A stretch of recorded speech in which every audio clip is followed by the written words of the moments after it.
Lanjut lagi ya, ada sebuah artikel yang saya akan bacakan tentang hina Al-Quran lewat TikTok. Pria di Pekanbaru ini ditangkap polisi.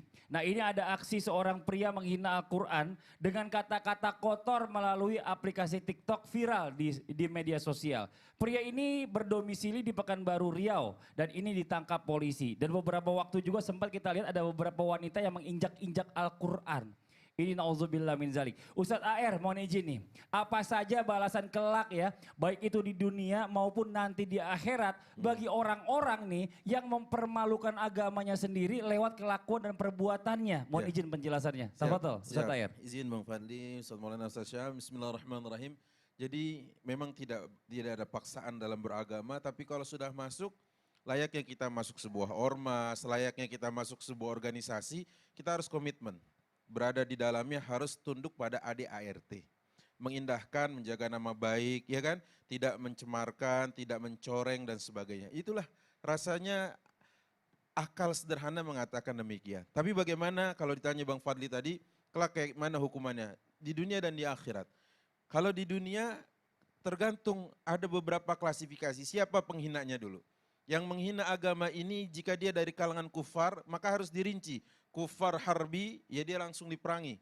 Sebagaimana riwayat Ibnu Abbas, sebagaimana mereka memerangi kita, kita perangi mereka. Itu kalau ada ketentuan yang syar'i dilanggar.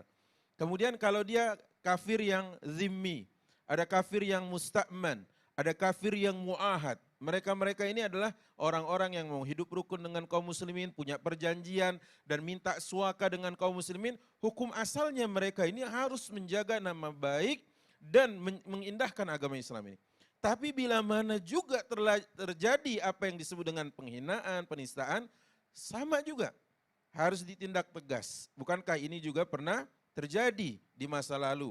Maka para ulama ya mengatakan hukuman bagi mereka. Ada Imam Ahmad di sana, jelas sekali. Ada dikatakan oleh Ibnu Taimiyah rahimahullahu taala, ada Ibnu Hajar Al-Asqalani dan yang lainnya, hukumnya jelas sama, diberikan ketegasan. Karena kalau ranahnya agama ini red zone dia, zona merah. Artinya itu batas akhir, kita nggak boleh melintas itu.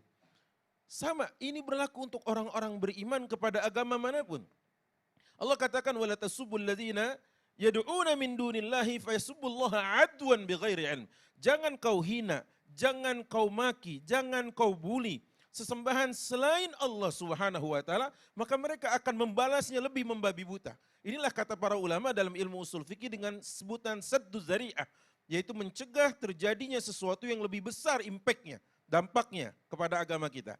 Yang selanjutnya kalau yang melakukan ini adalah orang-orang munafik atau zindiq, ada aturan mainnya lagi. Seperti apa dia?